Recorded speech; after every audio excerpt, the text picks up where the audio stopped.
The rain had just begun to fall over Taipei. Not the kind of rain that frightened people off the streets, but a slow drizzle, gentle enough to smear the neon lights into long, glowing ribbons on the pavement. In the heart of Zhongshan district, just behind the main road where motorbikes buzzed like mosquitoes, was a narrow alleyway few dared to enter. It was there that Liang Rui, a freelance photojournalist with a taste for forgotten places, first saw it.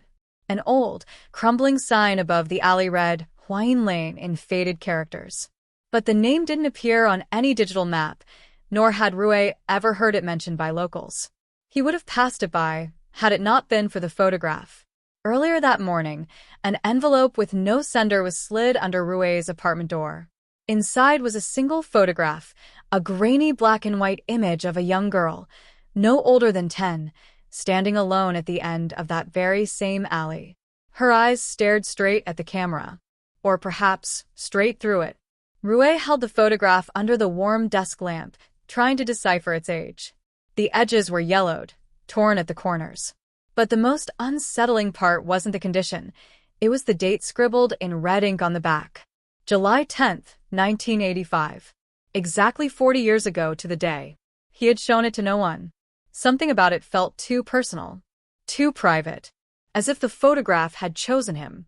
By late afternoon, Rui was already at the entrance of Huayin Lane, camera slung across his chest, boots scuffing against the wet bricks. The deeper he walked, the quieter the city seemed to grow behind him. The alley twisted left, then right, then split in two, one path leading toward a shuttered tea shop, the other disappearing into shadow. He chose the shadow. Halfway down, he spotted it. A wall, barely visible through climbing vines, was covered in more photographs. Dozens, maybe hundreds, all pinned haphazardly with rusted nails. Some had bled with rain. Others were so faded they were barely distinguishable. But all of them had one thing in common, the girl. Always the same age. Always alone. Standing in different places across Taipei. Shilin, Beitou, even near the old train line in Wanhua. Rui's breath caught. This was no coincidence. Suddenly, a sound, soft, like someone dragging something across stone, echoed behind him. He turned quickly, but the alley was empty. A chill prickled up his spine. He pulled out his phone. No signal. The alley felt colder now, narrower. He took a slow step back, brushing against a loose photograph that fluttered to the ground. He picked it up. It was him, standing at the entrance to Huayin Lane. The timestamp on the bottom corner read today, 1642. His watch showed the same time. Rui dropped the photo. Then he heard the girl's voice, barely a whisper, calling his name. Rui froze. The alley had fallen silent again, save for the soft drizzle tapping against the corrugated metal rooftops. But he had heard it. A whisper, soft, unmistakable, and unmistakably his name. He turned slowly, camera clenched tight in his hands. Nothing. Just the slick walls and the faint smell of mold and wet stone. And yet the voice lingered, as if the syllables still hung in the air. Rui. There it was again, not from behind this time, but ahead, deeper into the darkness. It wasn't menacing. If anything, it sounded pleading. He stepped forward. The alley narrowed so tightly that his shoulders brushed against both walls. The photographs thinned out until they vanished entirely. A low flicker of light pulsed around the corner. He followed it, boots splashing in shallow puddles, until the space opened into a small courtyard, hidden entirely from street view. A single lamp buzzed dimly overhead. At the center of the courtyard stood a payphone. An ancient, mint-green box, cracked with age. Rui hadn't seen one in years. It shouldn't have been there. Taipei had removed nearly all of them. And yet this one stood like a monument, untouched by time. It began to ring. Once. Twice. Rui stared at it, paralyzed by the surreal normality of it all. On the fourth ring, he stepped closer and lifted the receiver to his ear. Static. Then, the voice. Don't trust the man in the blue coat. The line went dead. The lamp flickered and went out. Darkness. Rui spun around, heart thundering. He pulled out the torch from his camera bag and cast the beam across the walls. Shadows danced, stretching like fingers. Then he saw something move. A figure, tall, unmistakably male, slipping through a door at the far end of the courtyard. A flash of blue fabric. The man in the blue coat.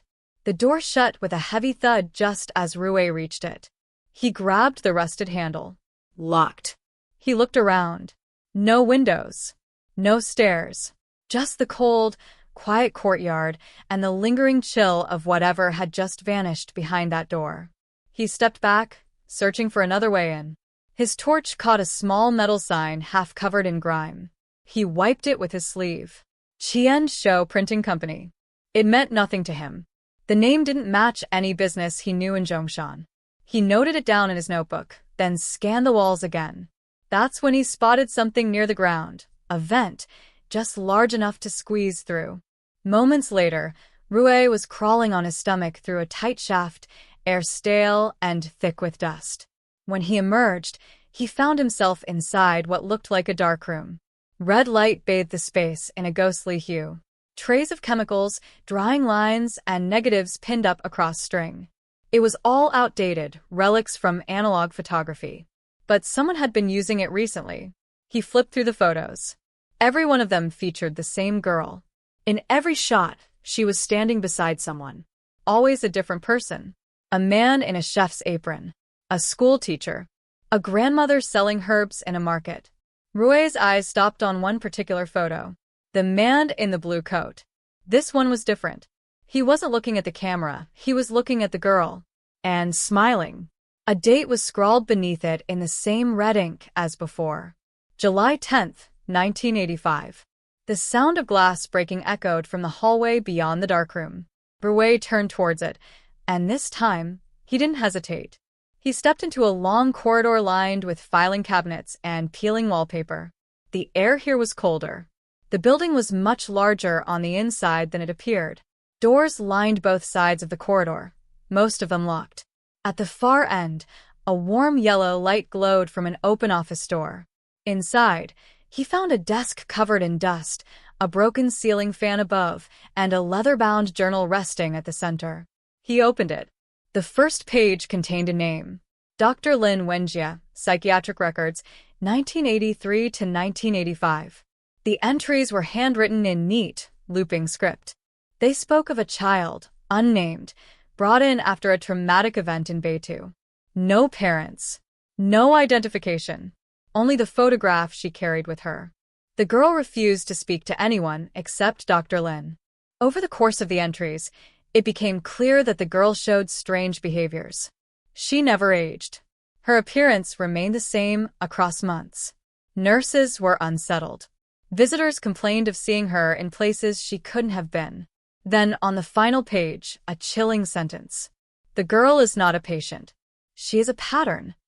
The next line was scratched out with violent pen strokes. Rue flipped to the back cover. A slip of photo paper was tucked inside. He pulled it out.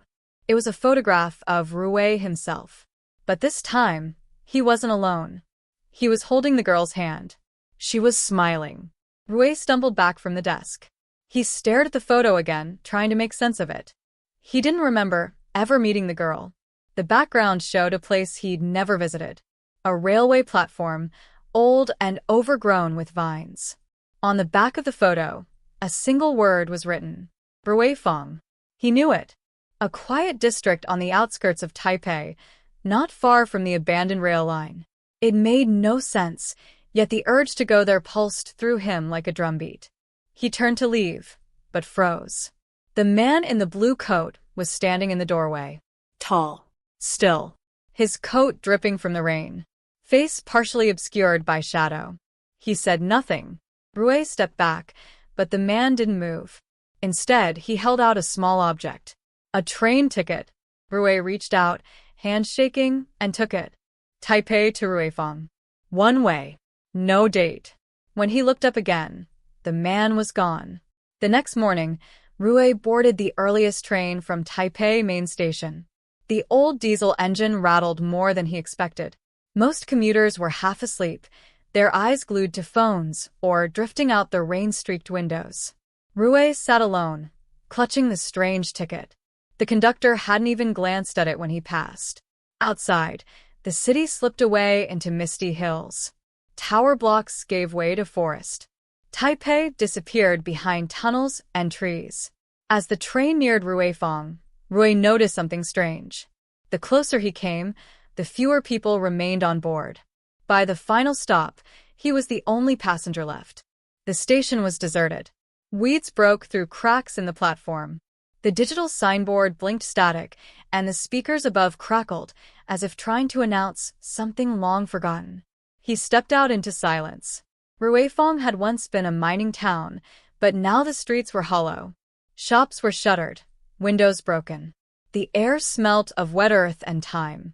At the far end of the station, a stairway led down to an overgrown path.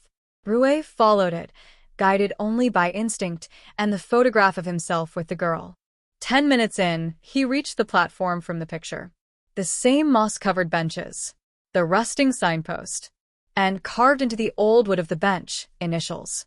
LR+Y. He didn't remember carving them, but the shape of the letters matched his handwriting. A soft wind passed. Then a crunch behind him. Rue turned.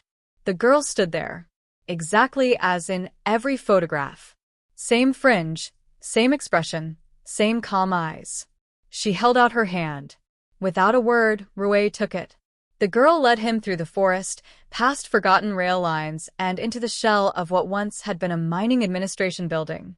It was decayed beyond repair. Ivy swallowed the brick walls. Roof panels hung like loose teeth. But the girl moved confidently, as though she knew every corner.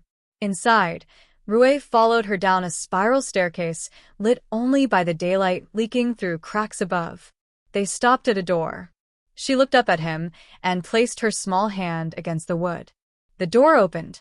Inside was a room preserved in time. Books, maps, and typewritten notes filled every inch of wall and table. A radio buzzed faintly in the background, even though no power source was visible. In the center of the room stood a corkboard. Photographs were pinned across it like a spider's web. Every one showed Rue from childhood, adolescence, university, and recent years. Photos he didn't own. Some he didn't remember being taken. But in each one, the girl was there. Always in the background. Always the same. He stepped closer and noticed the red string connecting them, converging in the middle at a single image. A grainy photo of a newborn, wrapped in a white blanket. The tag read Liang Rue. July 10th, 1985. His birthday. He looked to the girl. "You've been watching me my whole life?" She nodded. Then, for the first time, she spoke. "You were never supposed to leave the alley." The girl walked to a drawer and pulled out a folder marked Sherlin Project 01, Subject R. Inside were medical records, brain scans, behavioral assessments. Rue's name appeared on every page. At first, he thought it was a mistake, a delusion, but then he saw the signatures. His mother's handwriting, his childhood pediatrician, even the logo of the research center in Sherlin, where he remembered going for vision tests as a child. Only they weren't tests. They were monitoring sessions. The girl explained, slowly, carefully, that Rue had been part of an experiment, one that started before his birth. A program designed to explore memory manipulation and parallel awareness. The kind of thing only whispered about during Taiwan's transition decades. She had been the control subject, Rue the variable. But something had gone wrong. Rue had shown signs of memory drift, accessing moments he hadn't lived, recognizing faces from dreams. The researchers tried to shut it down. The alley was meant to contain it. A memory trap. A metaphysical checkpoint between timelines. But Rue had escaped. And now, something else had followed him out. She looked at him with those wide, still eyes. "He's coming." They left the ruins and made their way back toward the train station, but the landscape had changed. What was forest before had become streets, but older, grayer. Cars from the 1980s lined the roads. Neon signs flickered with outdated logos. And the few who walked past didn't look at Rue at all. It was Taipei. But not his Taipei. The girl whispered, "You're in the fold." The fold, she explained, was a glitch, an overlap where timelines bled into one another. It had opened when Rue entered Huayin Lane. The moment he found the photo, he'd been slipping through. Now it was closing. And if he didn't return to the alley before midnight, he would remain here, trapped in a memory that was no longer his. The man in the blue coat appeared at the street corner. Only now Rue saw him clearly. He was older, aged, weary. But the face, it was Rue's. Himself. 40 years from now.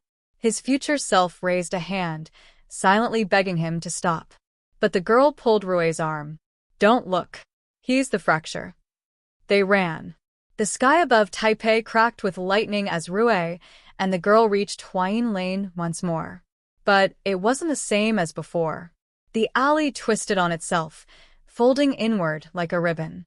The photos along the wall began to flutter violently, catching fire without flame, their images burning away into ash. At the center of the alley stood the payphone. It rang once. The girl turned to Rue. This is your choice. Pick up and forget. Or walk past it and remember everything. He stepped forward, staring at the phone. The man in the blue coat stood just beyond it now, face calm, eyes filled with something like apology. Rue reached out. The phone stopped ringing. Then, silence. The girl smiled, gently. Rue closed his eyes and stepped into the light.